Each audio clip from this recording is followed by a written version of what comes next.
안녕하십니까. 유영석 목사입니다. 오늘 함께 나눌 말씀은 사도행전 19장 1절에서 7절까지 말씀입니다. 자, 오늘부터는 19장의 말씀을 함께 묵상을 해보겠습니다. 1절을 먼저 보겠습니다. 아볼로가 고린도에 있는 동안에 바울은 높은 지역들을 거쳐서 에베소에 이르렀다. 거기서 그는 몇몇 제자를 만나서 에베소에서 아굴라 부부에게 복음에 대한 바른 가르침을 받은 아볼로는 즉시로 고린도로 넘어갔습니다. 그리고 역시 그곳에서 오직 말씀을 펴놓고 복음만을 가르쳤습니다. 그리고 다시 돌아오겠다는 말을 남긴 채 안디옥 교회로 돌아갔던 사도 바울은 약속한 대로 다시 에베소 교회로 되돌아왔습니다. 그때 바울은 에베소에 도착해서 어떤 제자들을 만나게 되었습니다. 오늘 본문 2절, 3절입니다. 여러분은 믿을 때에 성령을 받았습니까? 하고 물었다. 그들은 우리는 성령이 있다는 말을 들어보지도 못하였습니다. 하고 대답하였다. 바울이 다시 물었다. 그러면 여러분은 무슨 세례를 받았습니까? 그들이 요한의 세례를 받았습니다. 라고 대답하니 여기서 말하는 요한의 세례는 앞에 아볼로와 마찬가지로 회개의 세례만을 의미합니다.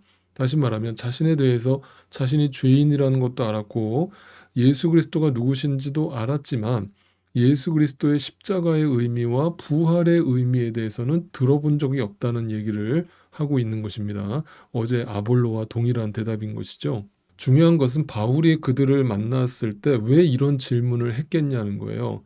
여러분이 믿는다고 하는데, 여러분이 제자가 됐다고 하는데, 여러분 정말 믿을 때에 성령을 받으셨습니까? 여러분 안에 성령님이 계십니까? 라고 물은 거예요.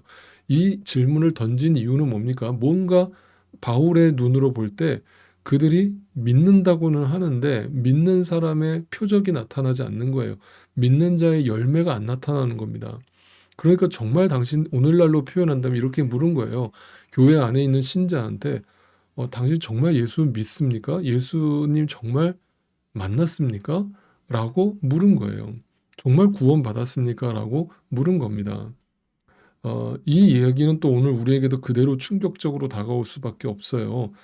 여전히 교회 안에 있으면서도 복음의 의미도 제대로 이해하지 못하고 복음이 무엇인지도 받아들이지 못하고 그냥 형식적으로 신앙생활을 하고 종교생활을 하는 사람들이 오늘도 교회 안에 너무너무 많기 때문입니다. 그런데 여기서 우리가 주의해야 될 점은 일부 오늘날도 마찬가지로 신비주의자들이 주장하는 것처럼 예수님을 영접하고 나서 그거와 별도로 성령님을 또 받아야 된다라고 주장하는 사람들이 있습니다. 그래서 오늘 본문을 근거로 그들은 예수님을 믿었지만 성령을 받지 않았기 때문에 지금 제대로 된 신앙생활을 하지 않은 것이다 라면서 그 성령님을 신비적으로 체험해야 된다라고 주장하는 것이죠. 분명히 말씀드립니다. 전혀 성경적이지 않은 이야기라고 할 수 있겠습니다. 다시 말씀드립니다. 그들은 왜 성령을 받았냐라고 사도 바울이 물었는가 하면 그 뜻은 이렇죠. 그 앞에 전제가 뭡니까? 믿을 때에라고 하는 전제가 수식어가 붙어 있습니다. 여러분이 예수님을 영접할 때에 성령님을 받았냐라고 물었죠. 다시 말하면 뭐냐면 예수 그리스도의 십자가의 복음의 의미를 정말 제대로 알고 있습니까? 라고 물은 것입니다. 그런데 그것을 알지 못한 채로 그냥 어제 아볼로처럼 구약의 말씀을 표면적으로 문자적으로 이해하는 수준에서 하나님을 믿고 예수를 믿는다라고 생각하면서 신앙생활을 하고 있었던 것입니다. 그래서 바울은 그들에게 예수 그리스도의 십자가의 의미와 부활의 의미, 즉 복음을 가르친 것입니다. 그것이 곧 성령의 세례를 의미하는 것입니다. 그것을 알고 예수님을 인격적으로 만난 그들은 성령의 세례를 받게 된 것입니다. 그래서 성령의 세례라고 하는 것은 일평생 단 한 번만 주어지는데 언제 주어지느냐? 내가 열심히 부르짖어서 성령의 세례를 받는 것이 아니라 예수님을 인격적으로 영접하게 될 때에 네, 그 성령이 우리 안에 영원히 내주하십니다. 그것을 성령의 세례라고 하는 것입니다. 그런데 오늘 본문을 또 오해하는 그 구절은 이유는 그 다음 구절 때문입니다. 6절을 한번 또 보겠습니다. 그리고 바울이 그들에게 손을 얹으니 성령이 그들에게 내리셨다. 그래서 그들은 방언으로 말하고 예언을 했는데, 자, 그들에게 성령이 오시자 성령의 세례를 받자 공통적인 역사가 나타났다는 겁니다. 그게 뭐예요? 방언과 예언의 역사가 일어났다는 겁니다. 그래서 이것도 역시 신비주의자들이 이 구절을 너무나 좋아하죠. 자 봐라. 예수를 믿는 것으로 끝이 아니라 성령을 따로 받아야 된다. 성령을 받으면 방언을 하게 되고 예언을 하게 된다. 그것이 구원받은 증거다라고 주장하기 시작한 것입니다. 그러면서 오늘날도 일부 어떤 신비주의적인 교회들을 가보면 구원받은 증거로서 방언을 받아야 된다라고 주장하는 교회들이 여전히 있다라는 사실은 정말 충격적이라고 할 수 있습니다. 이것은 성경을 전혀 이해하지 못한 자들의 왜곡이라고 할 수 있겠습니다. 그리고 성령을 받아야 방언을 하고 예언을 하며 그것이 구원받은 증거라고 주장하는 것은 전혀 성경적인 전체적인 맥락에서 틀린 것입니다. 자, 이제부터 제가 드리는 설명을 들어보시기 바랍니다.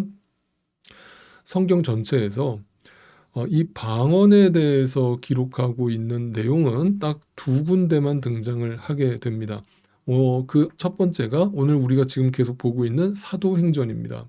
그리고 두 번째 책이 고린도 전서입니다. 그런데 우리가 지금 읽고 있는 이 사도행전에 기록된 방언이라고 하는 이 단어는 고린도 전서에 기록되어 있는 방언이라는 단어와 뜻이 의미가 다른 것을 우리가 아셔야 됩니다. 사도행전에 기록된 방언은 말 그대로 지방 방자에다가 말씀 언자를 사용해서 말 그대로 로컬 랭귀지입니다. 지방 언어를 말하는 것이죠. 오늘날로 쉽게 말하면 사투리입니다. 사도행전 2장에 우리가 묵상했던 것처럼 오순절날에 임했던 그 방언 역시 우리가 오늘날 못 알아듣는 천사의 방언이 아니라 사람들이 다 귀로 알아듣고 해석할 수 있었던 각 나라의 지방 언어였다는 것을 우리가 분명히 배웠습니다. 그러니까 여기 사도행전 19장에 등장하는 방언 또한 신비적인 방언을 말하는 것이 아니라 우리가 다 알아들을 수 있었던 지방 언어를 지칭하는 단어입니다. 두 번째로 예언이라는 단어도 마찬가지입니다. 우리말 예언으로 번역된 헬라어 프롬헤튜오라고 하는 이 성경적 의미는 원래 히브리어에 있는 나바라고 하는 동사에서 파생된 단어인데 그 뜻은 하나님의 말씀을 맡다라는 뜻입니다. 맡았다. 그래서 우리가 흔히 생각하는 것처럼 예언이라는 글자의 한자의 뜻도 미리 예자가 아니라 맡을 예자가 되는 것입니다. 그래서 구약의 모든 예언자라고 하는 것은 단지 미래를 점쳐주는 무당과 같은 사람들이 아니라 하나님의 말씀, 하나님의 계시를 받아서 그 말씀을 맡아서 전하는 자들을 예언자, 말씀을 맡아서 전하는 자라고 성경이 기록했던 것입니다. 그래서 다시 말해서 성경적 예언이라고 하는 것은 하나님의 말씀으로 과거와 현재와 미래를 해석하며 하나님의 뜻을 이 땅에 선포하는 것을 의미하는 것입니다. 그것이 곧 우리의 죽어가는 생명을 살리고 하나님의 뜻을 이 땅에 온전하게 드러내는 유일한 방법이고 길이었던 것입니다. 미래를 점치는 것이 어떻게 하나님의 뜻일 수 있겠습니까? 그것은 무당들이나 하는 어떤 샤머니즘적인 미신적인 것일 수밖에 없다는 것을 여러분 분명히 분별하실 수 있기를 바랍니다.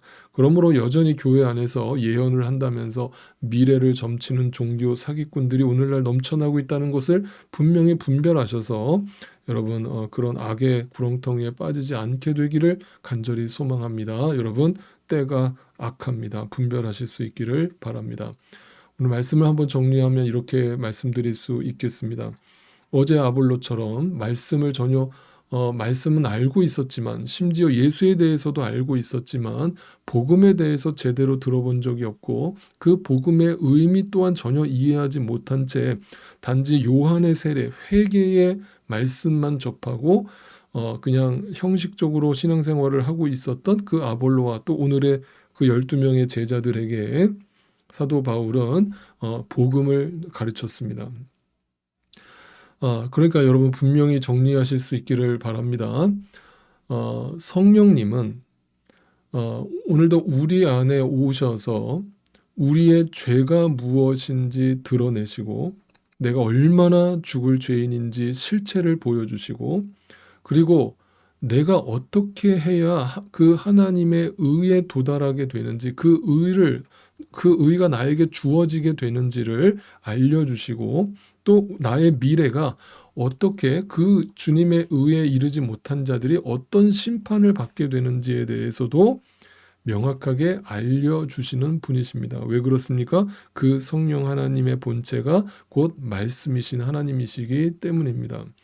한마디로 예수 그리스도와 십자가에 관해서 성령님은 증언하러 이 땅에 오신 것입니다. 그리고 그 주님을 알게 하시고 그 주님을 주님으로 모시고 살아가게 하시는 것입니다. 그리고 우리 안에 영원토록 내주하시면서 우리를 떠나지 않고 우리를 견인하시는 것입니다. 우리를 그 하나님 나라로 이끌어 가시는 분이 성령 하나님이십니다. 네, 우리의 노력으로 믿는 것 아니고 우리의 노력으로 주님 나라 가는 것 절대 아닙니다. 우리에게 그 믿음을 부여하시고 성령 하나님을 허락하신 주님께서 성령님을 통해서 우리를 주님 나라로 이끌어 가시는 것입니다.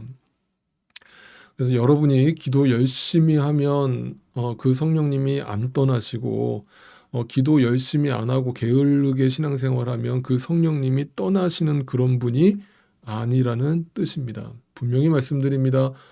여러분의 감정의 기복과 성령의 인도하심과 충만하심은 전혀 전혀 상관이 없다는 것을 분명히 기억하시면 좋겠습니다. 이렇게까지 말씀드려요. 여러분 성령의 다스림 속에 있는 자가 감정적으로 우울해질 수 있습니다. 감정적으로 일시적이죠. 그러나 그 감정적으로 우울해졌다고 해서 내 안에 성령님이 안 계시거나 떠나신 것이 아니라 그 성령님은 여전히 나로 하여금 그 주님을 주님으로 인정하고 그 주님을 따르도록 이끌어 가실 거라는 사실을 분명히 믿으실 수 있기를 바랍니다. 그래서 우리는 날마다 성령의 충만을 받기를 위해서 힘써야 합니다. 그것이 우리가 해야 할 일입니다. 어떻게 해야 됩니까? 오직 말씀과 기도의 자리로 나아가는 것입니다. 성경을 읽고 묵상하고 진지하게 그 성경을 공부하시기 바랍니다. 그리고 그 나눈 하나님이 나에게 허락하신 그 말씀의 은혜를 이웃들과 성도들과 나누실 수 있기를 바랍니다. 그리고 예배의 자리를 소중하게 여기실 수 있기를 바랍니다. 그리고 날마다 성령의 충만함과 전신갑주를 취하고 날마다 우는 사자와 같이 우리를 공격하여 달려들려고 애를 쓰고 있는 그 마귀와 대적하실 수 있기를 바랍니다. 그러면 그 마귀가 반드시 여러분을 피할 것입니다. 제발 더 이상 그 하찮은 마귀 귀신 조무래기들한테 맨날 당해서 엎어지지 마시고 이제는 주님 안에서 전신갑주를 취하고 승리하실 수 있는 저와 여러분이 되시기를 간절히 소망합니다. 그저 은혜의 빛에 자주 노출만 되시기 바랍니다. 숨지 마십시오. 피하지 마십시오. 주님 앞에 더 가까이 나아오십시오. 그리고 이제는 이기는 신앙생활 하실 수 있기를 바랍니다. 주님의 이름으로 간절히 축원드립니다.